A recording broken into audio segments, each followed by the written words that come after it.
या भगवान परमात्माच्या दारामध्ये जर आपण क्षणभर जरी उभा राहिलो तर त्या ठिकाणी त्या व्यक्तीला, त्या ग्रस्ताला, त्या माणसाला, त्या जीवाला चारही मुक्त्या मिळतात. अर्थात तेने मुक्ती चारी साधलेल्या. आता 4 प्रकारच्या मुक्त्या आहेत लक्षात. आपण चिंतनामध्ये त्याचं वर्णन करणार आहोत. माऊली म्हणतायत देवाची ये द्वारी उभा क्षणभरी. क्षणभर उभा राहिला. आता तो क्षण कुठला? मग एक क्षण जर उभा राहिलो, आता आपण तर रात्रंदिवस त्या भगवंताच्या मंदिरामध्ये असतो, भजन करतो, पूजन करतो, पण तरी सुद्धा अख्खं आयुष्य चाललंय, पण तरी सुद्धा त्या भगवान परमात्म्याची काही भेट आपल्याला व्हायला तयार नाही. मग नेमकं ज्ञानोबा काय म्हणतायत?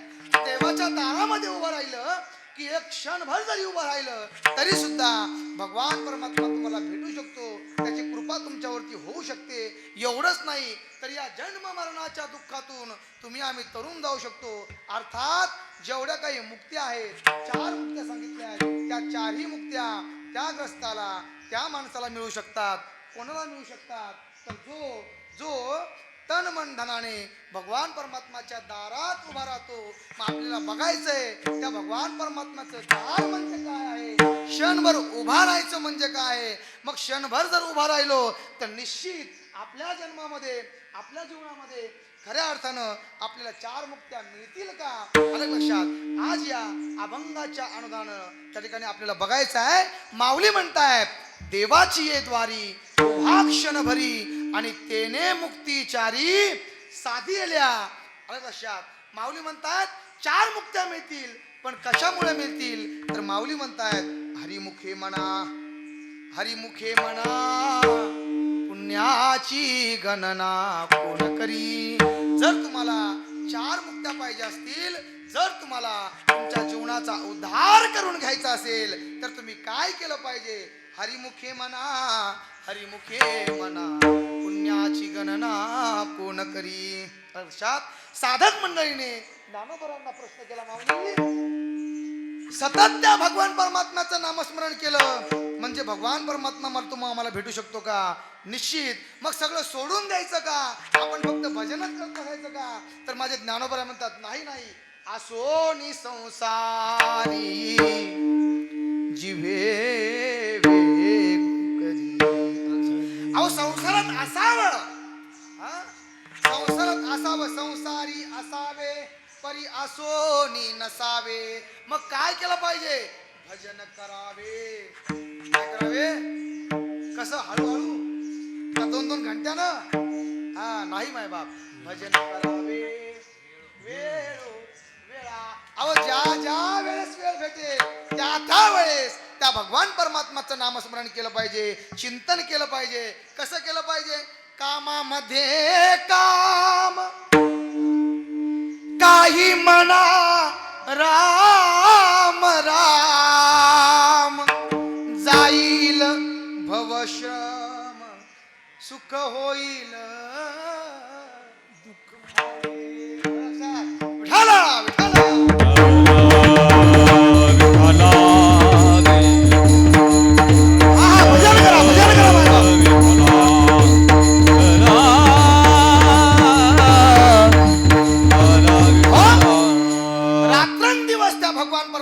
भजन केलं पाहिजे. आता आपण बघा, आता खऱ्या अर्थानं आता जो प्रसंग चालू आहे तो शेतकऱ्याचा प्रसंग आहे. आलं लक्षात. शेतकरी मंडळीचे कामधंद्याचे दिवस आहेत. मग त्या कामामध्ये काम जे आपण काम करत असू ते काम करत असताना आता बघा आमचे मृदंगाचार्य महाराज आहेत. आलं लक्षात. मृदंग वाजवत आहेत. वाजवत असताना धागी नत्ता वाजवलं की रामकृष्ण हरी रामकृष्ण हरी रामकृष्ण हरी गायन करतात महाराज रामकृष्ण हरी. इतर रिकाम्या वेळेत काय काम आहे आपल्याला? प्रमाण आलं की प्रमाण म्हणायचं, चाल आले की चाल म्हणायचं. आता माझ्या मागे थोडा व्याप असल्यामुळं मी मधामधात विठ्ठल विठ्ठल भजन घेईल म्हणजे माझंही नामस्मरण करेल. विठाला विठाला विठाला आता सांगण्याचं तात्पर्य असं आहे, जे तुम्ही काम करत असाल, एखादा जर वकर हाणत असेल, नांगरणी करत असेल, पेरत असेल, तर पेरता पेरता ज्यावेळेस तो बैलाला बोलत असतो तर बैलाला त्याचं बैलाचं नाव हाक मारण्यापेक्षा त्याला भगवंताच्या नामाने हाक मारा. ते सुद्धा त्या ठिकाणी काय आहे? कामामध्ये काम आहे. आणि काही म्हणा राम राम. हे बघा या ठिकाणी कबीरदास महाराज म्हणतायत बोलो राम राम राम बोलो श्याम श्याम श्याम. अहो हरिनामाची खेती केली. हा माझ्या सावता महाराजांनी हरिनामाची शेती केली. आलं लक्षात. आणि तसं खऱ्या अर्थानं तसं जीवन जगलं पाहिजे. अर्थात माझं सांगण्याचं तात्पर्य असं आहे आसोनी संसारी जिव्हे वेगू करी. संसारात असावं पण आसून नसावं. सावता महाराजांचं उदाहरण सांगायचं म्हटलं तर काय अतिशय काय सुंदर जीवन आहे मायबा. आजचा प्रसंगच आपला असा आहे. आज खऱ्या अर्थानं गणरायाचं त्या ठिकाणी उद्या विसर्जन आहे लक्षात. आणि भगवान परमात्मा तो भगवान गणेश परमात्मा आपल्या गावामध्ये गेल्या 10 दिवसापासून गेल्या 8 दिवसापासून विराजमान आहे. उद्या तो त्या ठिकाणी प्रस्थान आहे. आणि त्या निमित्तानं हे सुंदर असं त्या ठिकाणी वातावरण तयार तुम्ही ग्रामस्थाने केलंय. आणि म्हणून खऱ्या अर्थानं भक्तीचं अलग लक्षात भक्तीचं वर्णन करणारा अर्थात काय केलं पाहिजे माणसानं जीवनामध्ये येऊन काय केलं पाहिजे भगवंताची साधना कशी केली पाहिजे हे सांगण्यासाठी सुंदर असा ज्ञानोबरायचा हा अभंग आहे. सावता महाराजांचं उदाहरण मी सांगत तुम्हाला होतो. महाराज म्हणतात बघा कांदा लावलाय कांदा मुळा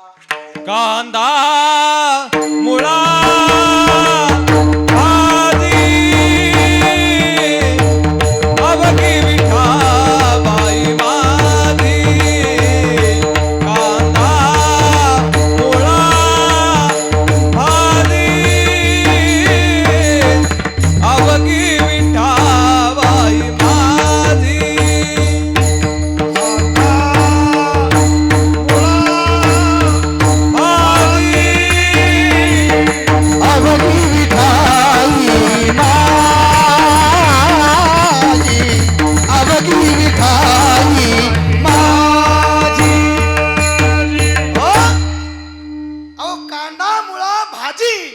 अवघी विठाबाई माझी. लक्षात. हा जिकडे पहा तिकडे भगवान परमात्मा दिसतो मायबाप. कोणाला दिसतो तर तो साधकाला दिसतो. आणि तशी अवस्था खऱ्या अर्थानं संसारामध्ये असली पाहिजे. म्हणून माझे ज्ञानोबा म्हणतात आसोनी संसारी जिव्हे वेगू करी. लक्षात. हे केल्याने काय होईल वेद शास्त्र उभारी बाह्य सदा. विठाला विठाला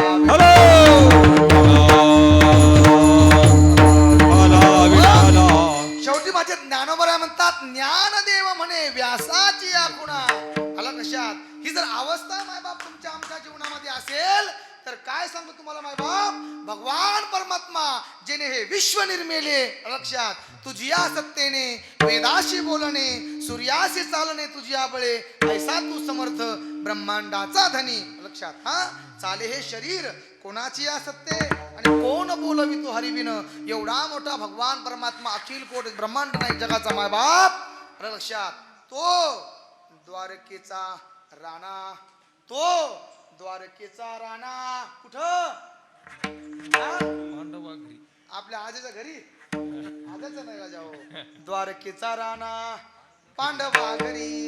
काय साधना असेल मायबाप. हा अव होय भक्ती केला तैसा. जसं केला तसा तो होतो. तसा वळवला तिकडे वळतो. पण त्यासाठी काय पाहिजे तर भाव पाहिजे. काही न लगे एक भावची कारण तुका म्हणे आणि तुबा ढाला ढाला.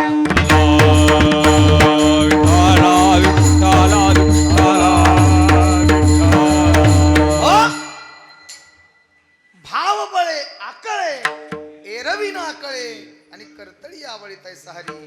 तो भगवान परमात्मा द्वारकेहून त्या ठिकाणी पांडवाच्या घरी येतो. अर्थात तो प्रेमाचा भुकलेला आहे. लक्षात. आणि म्हणून खऱ्या अर्थानं माझे ज्ञानोबा सांगतायत की राजा हो जर तुमच्या अंतःकरणामध्ये जर तुम्हाला भगवान परमात्मा विराजमान करायचा असेल जर तुमच्या मागे पुढे तो भगवान परमात्मा तुम्हाला असं वाटतं की तो असायला पाहिजे त्याची कृपा तुमच्यावरती असली पाहिजे तर काय करा तर एक काम करा त्या भगवान परमात्माच्या दारात जा आणि एक क्षणभर उभा राहा आणि बघा तो तुमच्या त्या ठिकाणी जीवनातील ज्या काही चिंता असतील ज्या काही व्यथा असतील त्या सर्व जन्म मरणाच्या दुःख त्या ठिकाणी व्यथा तो निवारण करण्याचं काम करतो. त्यासाठी एक क्षणभर त्या भगवान परमात्म्याच्या दारात उभा राहायचे. मग महाराज आमच्या तर पिढ्यान पिढ्या त्या भगवंताच्या मंदिरात गेल्यात. आता अनेक प्रत्येकाचे त्या ठिकाणी वेगवेगळ्या प्रकारे मंदिरामध्ये येतात. कोणी सकाळी येतं, कोणी दुपारी येतं, कोणी संध्याकाळी येतं, कोणी दिवसभर इथंच बसून राहतं. आलं लक्षात? कोणी दिवसभर विठाला विठाला विठाला विठ्ठला आला आला विठ्ठला. जरा रेंज 4G लागते त्याला. आलं लक्षात? कोणी दिवसभर इथं राहतं, पण तरी सुद्धा त्या भगवान परमात्मा स्वप्नात देखील येत नाही. मग ते द्वार कुठलं? एक क्षणभर उभा राहणं म्हणजे काय, आपण या चिंतनाच्या माध्यमातून बघणार आहोत. तत्पूर्वी थोडासा परिहार देणं फार अगत्याचं आहे. किम निमित्ताने खऱ्या अर्थानं तुम्ही हा एवढा मोठा सुंदर असा सोहळा निर्माण केला. तर लक्षात, दरवर्षीप्रमाणे याही वर्षी एक गाव एक गणपती. वा, आदर्श घ्यायला पाहिजे. तर लक्षात, गावामध्ये एक गाव एक गणपती आहे. ही सर्व तरुण मंडळी आहे. एवढं आठसून सुद्धा गावात गणपतीही एक आहे. लक्षात, ही तरुण मंडळी आहेत, काही भजनी आहेत. एवढे सगळे असताना सुद्धा सगळ्यांना वारकरी संप्रदायाचा फार मोठा वारसा आहे. म्हणून खऱ्या अर्थानं कोणाला असं वाटलं नाही की वेगळा काहीतरी कार्यक्रम त्या गणपती पुढे करावा. सगळ्यांच्या मनामध्ये अशीच धारणा झाली की नाही, गणपती समोर आपल्याला खऱ्या अर्थानं त्याच्या विसर्जनार्थ आपल्याला कीर्तन महोत्सव करायचा आहे, कीर्तन करायचंय. आणि म्हणून खऱ्या अर्थानं तुम्ही असा सुंदर असा योग बघा. मी सांगून जाईल अनिल महाराज, मी प्रत्येक कीर्तनात सांगत असतो बाबाजी, काय वारकरी संप्रदाय एवढा श्रीमंत संप्रदाय आहे. आणि त्या संप्रदायामध्ये आम्ही त्या संप्रदायाचे पाईक आहोत. माझे साधू संत एवढे श्रीमंत आहेत. जगाच्या पाठीवरती असे संत पुन्हा होणे नाही. मला सांगा, ज्ञानोबा राय, तुकोबा राय, जनाबाई, मीराबाई अमेरिकेमध्ये आहे का? आणले भाऊ, दादा, बाबा अमेरिकेत आहेत का? ज्ञानोबा राय, तुकोबा राय, तिकडे काय न्यूझीलंड वगैरे आहे का? कुठंच नाही. हे सगळं इथंच आहे. का? पवित्र ते कुळ पावन तो देश, पवित्र ते कुळ पावन तो देश, तेथे हरीचे दास जन्म घेती. तेथे हरीचे दास जन्म घेती.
देश लागतो बा. आणि मग खऱ्या अर्थानं तेथे हरीचे दास जन्म घेत असतात. आणि त्या हरींचे, त्या दासांचे, त्या संतांचे तुम्ही आम्ही लेकर आहेत राजा हो. एवढे श्रीमंत संत आहेत. आणि मग एवढे श्रीमंत संत असताना त्यांचे तुम्ही आम्ही लेकर आहोत. आणि लेकर आपण जर एवढ्या श्रीमंत बापाचे लेकर आहोत तर मग खऱ्या अर्थानं आपणही तेवढं थाटा मारत राहिलं पाहिजे. नाहीतर घरी गडगंज श्रीमंत आहे आणि रस्त्यानं भीक मागतोय, त्याला कर्म दरिद्री म्हणतात. आणि म्हणून खऱ्या अर्थानं जर आपण एवढं श्रीमंत बापाचे लेकर आहोत तर आपण सुद्धा त्याचा सोहळा असेल, त्याचा गुणगौरव सोहळा असेल, तो अतिशय थाटामाटात केला पाहिजे, सुंदर केला पाहिजे. मी तर प्रत्येक वेळेस सांगून जातो, या धनगर मोहाचं नाव अख्ख्या महाराष्ट्रामध्ये खऱ्या अर्थानं सांगितलं जातं, आग्रहाने घेतो. त्याचं कारण असं माणसं थोडे, गर्दी नाहीये पण दर्दी आहे. लक्षात, आमच्या समोर हजारोने समाज आहे रोज. माणसं खूप मिळतात बरं का दादा, माणसं खूप मिळतात. आपण बाहेर खूप फिरतो. आमचे मृदंगाचार्य महाराज पण आहेत, आता तर आमच्या तिकडं पण भरपूर येतात, संतोष महाराजच्या गावाला वगैरे. बरं लक्षात. हा, पण तुम्हाला सांगतो, माणसं खूप मिळतात, श्रीमंतही खूप असतात, पण जीवाभावाची माणसं कमी असतात. जीवाभावाची माणसं मिळत नाही मायबाप. लक्षात.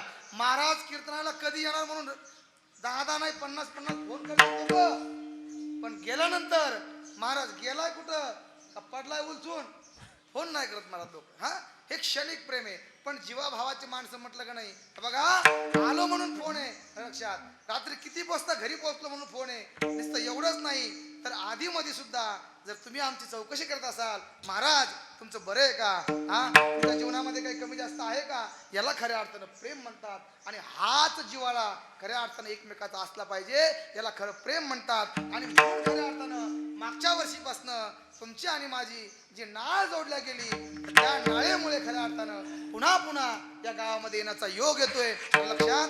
मागच्या वेळेस आपण मला वाटतं ते आपल्या महादेवाच्या मंदिरात कीर्तन केलं, किती सुंदर योग होता, अतिशय सुंदर नियोजन केलं होतं. आलं लक्षात. आज एकाच दिवसाचं कीर्तन आहे, एकच कीर्तन आहे, तरी सुद्धा एवढा लवाजमा मिळवलाय. हे एवढं सगळं गणित जुळवायला फार कष्ट आहेत राजा हो. हे काय सोपं नाहीये. आलं लक्षात. इथं मोजावं लागतं, मोजल्याशिवाय गणित पक्क होत नाही. लक्षात आहे की नाही. आणि मग मोजणं आणि खर्च करणं एवढा सोपं नाही. पण तरी सुद्धा आता बाळू भाऊला पाहणं कुठून आणले, त्याला माहिती दिवटे गुरुजी यायची म्हणजे सिस्टम चांगली लागणार आहे. लक्षात. वादक चांगला पाहिजे, गायक चांगले पाहिजेत. बाबांना बोलवले, आमचे महाराज पण इकडनं आहेत, आणि मृदंगाचार्य महाराजांचा आमचा काल फोन झाला होता. पण हा सगळा मी सांगतो यासाठी, हा सगळा खटाटोप तुम्ही आम्ही केलाय, हा कशामुळे केलाय तर तुमच्या अंतकरणामध्ये वारकरी संप्रदायाविषयी फार मोठी आस्था आहे, फार मोठं प्रेम आहे. आणि म्हणून खऱ्या अर्थानं एवढा सुंदर असं नियोजन तुम्ही या माध्यमातून मांडलंय. विठाला विठाला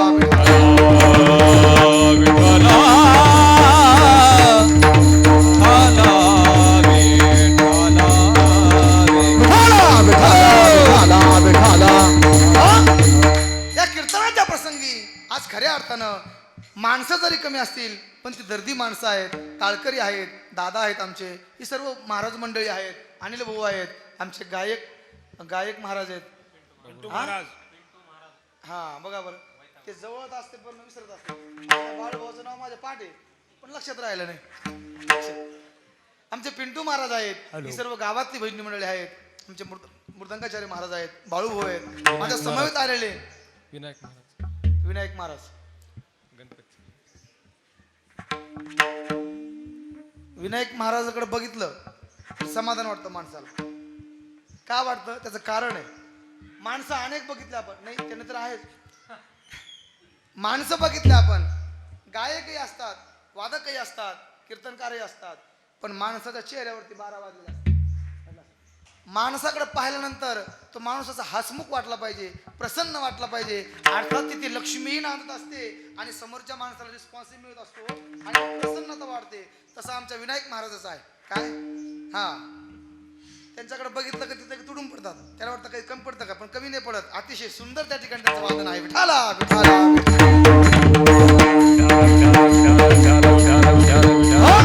त्यांचे सिस्टम आहे ते असणारे आमचे बाळू भाऊ आहेत. आता बाळू भाऊंचा आमचा बराचदा प्रसंग येत असतो, अतिशय सुंदर. आलं लक्षात. पाठीमागं आमच्या कृष्णा महाराज भोरकडेच्या लग्नामध्ये सुद्धा अतिशय सुंदर सिस्टम त्यांनी लावली होती आणि बऱ्याच कीर्तनाला प्रसंग येतो. मी त्यांचे सुद्धा मनापासून धन्यवाद व्यक्त करतो. आपण सर्वजण बसलात, लक्षात झाली आपली कीर्तनाची सेवा. कारण मला वाटतं आपला 11 ते 1 टाइम होता आणि मला वाटतं आता 1:30 वाजलाय. लक्षात. आपला जय विठ्ठल करायला काही हरकत नाही. विठाला विठाला विठाला.